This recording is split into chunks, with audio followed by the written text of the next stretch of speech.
They want either no elections or dirty elections, or they want the ability to steal elections if they don't like the outcome.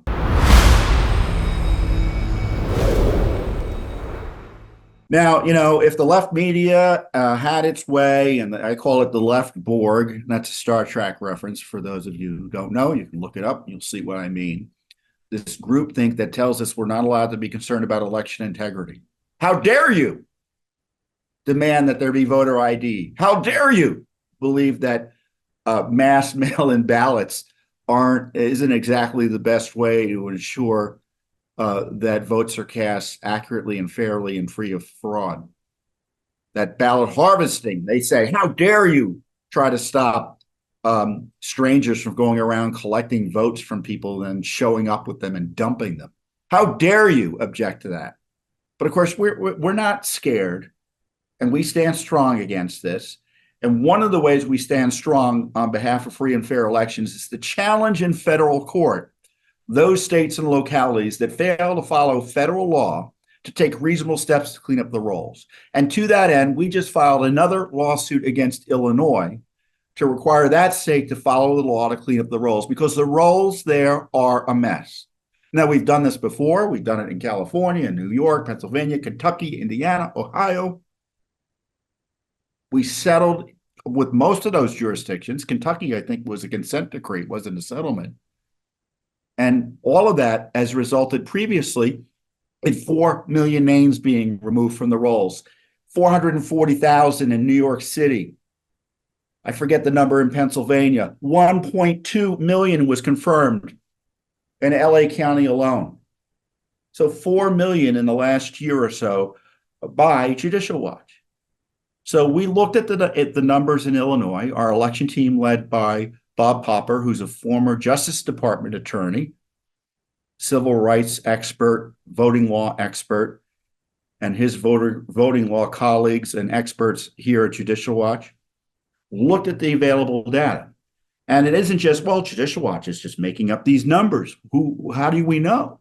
We look at the numbers that Illinois counties present to the federal government, and we see, and then of course we ask additional questions as the law allows us to do, and we find out what they're doing, or as importantly, what they're not doing. And according to our lawsuit, they're not doing much of anything in at least 60% of the counties in Illinois to remove the names. And let me give you some of the detail here. 23 Illinois counties with a combined registration list of 980,000 or so voters reported removing a combined total of 100 registrations in the last 2-year reporting period under this crucial provision of the federal law that we're trying to enforce here, the National Voter Registration Act. The lawsuit alleges that this is an absurdly small number and contends that there is no possible way these counties can be conducting a general program that makes a reasonable effort to cancel registrations of voters who become ineligible because of a change in residence while removing so few registrations. And generally what the law requires, and we've kind of set the standard as to what the law requires through our previous historic litigation that I've talked to you about, is let's say you don't vote. Let's say you don't vote in 2022. You didn't vote in the congressional election. Your jurisdiction, either the state or the county, typically well, I shouldn't say typically. Your jurisdiction, the responsible jurisdiction, how's that, is supposed to send you a card. I will say it's me. Hey, Tom Fitton, you didn't vote. We don't have a record of you voting. Are you still there? And if you are still there, please let us know.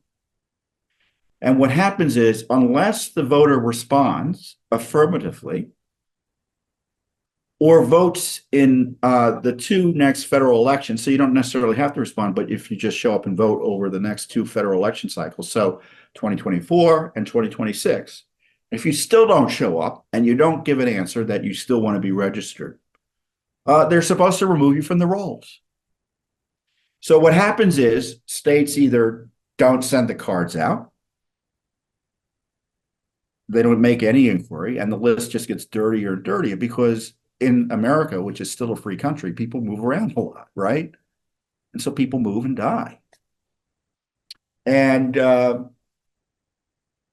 or if they do send the cards out and they don't follow up, either the person doesn't respond to the card and or doesn't and doesn't vote, and they still don't remove. And so this is like 5 years almost that a voter hasn't been active, and they're leaving the names on the rolls. Now, the problem is that dirty names can mean dirty elections. That's why there's this federal requirement that you take reasonable steps to clean up the rolls, because that's a potential pool of dirty voters that can be used to vote illegally, among other reasons, including just the basic reason of Americans don't like it if the rolls have names on there that aren't supposed to be. And it undermines confidence in the elections. Another reason why the feds passed the law. And of course, it was passed in tandem with the motor voter bill. Remember that? So the motor voter bill required states and public agencies to make it easier to register to vote. And the concern was, well, too many people will double register because they'll be asked repeatedly to register to vote, and they won't, the list won't be clean as a result. And the deal was, well, we'll just require the states to take reasonable steps to clean up the rolls. So guess which way the left went? They just enforced the massive registration requirement and ignored the cleanup requirement.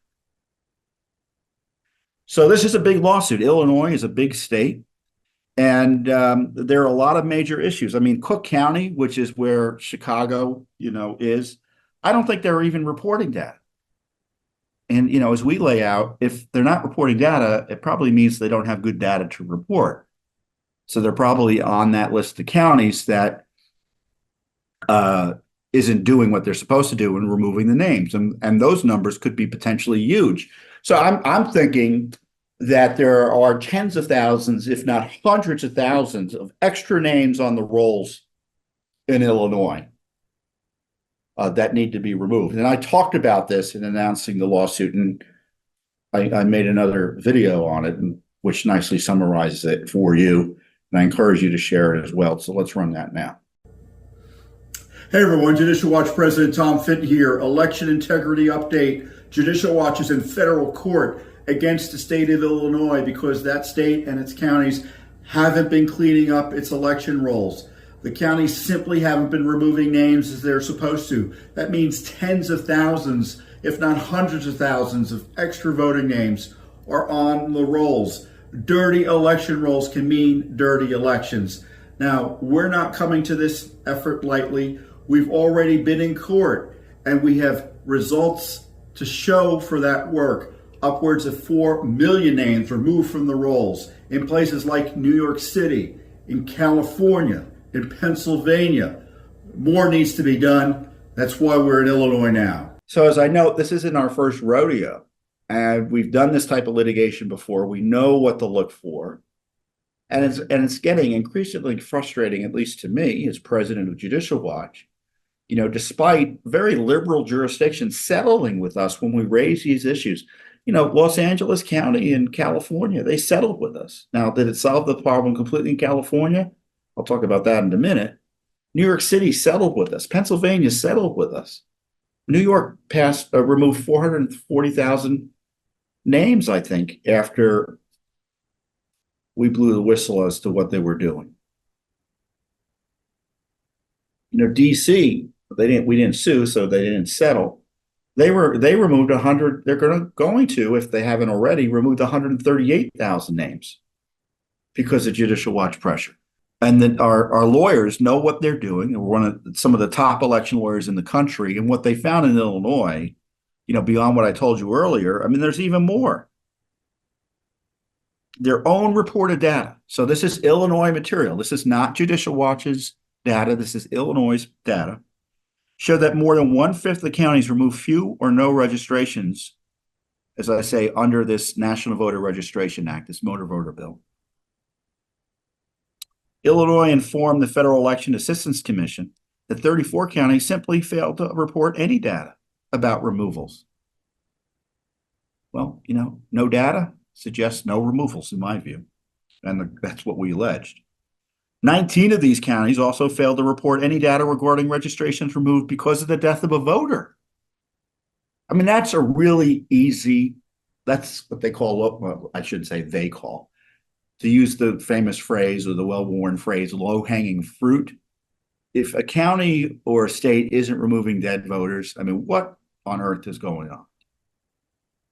But that's what's happening in Illinois in too many counties. Dozens of other counties failed to report some other key data to the EAC that provides us reassurance, if it was fully reported, that the law is being followed. So it's pretty clear the law isn't being followed. And as I say in the release, Illinois' voting rolls are a mess. Dirty voting rolls can mean dirty elections. Illinois should take immediate steps to clean its rolls to both prevent fraud and increase voter confidence in the elections. So as I said earlier, Judicial Watch is a national leader in the effort to clean up the voting rolls and also to ensure election integrity is upheld in other ways. We filed many election law briefs or amicus briefs to preserve and protect voter ID and advocate for that. We've successfully challenged politicized gerrymandering that seek to rig elections by moving voters around, usually based on race or other improper political considerations.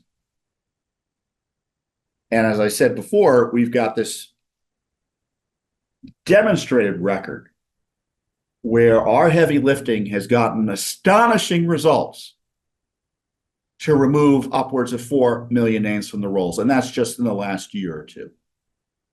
And we warned Illinois. They didn't take heed of our warning. So we're now in federal court. And it's not just on our behalf, it's on behalf of a voter and 2 public interest groups in Illinois. One of the great things about working at Judicial Watch is being able to work with great clients, who are citizens or whistleblowers, journalists. Yeah, there are good journalists out there. Or activist groups involved in a conservative cause. Sometimes we work with candidates, not because we're promoting their candidacy, but because they've got claims. And 2 of the great organizations we're working with in Illinois on this important case are the Illinois Family Action Group, which is a nonprofit and tax-exempt legislative action arm of the Illinois Family Institute. It was founded in 2010 to promote the common good and general welfare, primarily by means of education, including direct and grassroots lobbying. It works to advance public policies, to protect the sanctity of human rights, life, Christian marriage, and natural family, and other initiatives which are consistent with principles of good government. So it's a good, culturally conservative, Christian-oriented organization that wants to exercise its First Amendment rights and who's being harmed by having these dirty voting rolls. It makes it harder for them to do their job. Also, Breakthrough Ideas is a policy advocacy and education network that advances the causes of peace, prosperity, and freedom while highlighting the virtue of taxpayer-centric and liberty-focused policies and how they benefit all community members. I mean, so a group like that, let's say they want to knock on doors, right? You kind of figure out, well, we want to talk to voters. And if the voter lists are dirty, you're wasting your time and wasting money by knocking on doors of people who are no longer there because they've moved. So this is a great lawsuit against Illinois. California also has a dirty rolls problem, even though LA cleaned up and has got a process in place to clean up. And they've confirmed to us that they've cleaned up 1.6 million names. Other jurisdictions in California aren't doing what they're supposed to do. So litigation there's a significant potential. How's that for a political way of putting it? There's a significant potential for litigation against California over its failure to clean up the rolls. So stay tuned for that. So when it comes to clean elections, Judicial Watch won't ever stop because the battle is ongoing. As I said earlier, the left wants to end elections as we know it by eliminating Trump from the ballot. That's a clean elections issue too, right? And of course, opposing voter ID and any sensible measure to increase voter confidence and ensure your right to vote is secure is something they oppose too. And the conclusion I draw from that is they want either no elections or dirty elections, or they want the ability to steal elections if they don't like the outcome through fraud and other misconduct. And so Judicial Watch will continue to do the heavy lifting for the rule of law on elections. Thanks for watching. Don't forget to hit that subscribe button and like our video down below.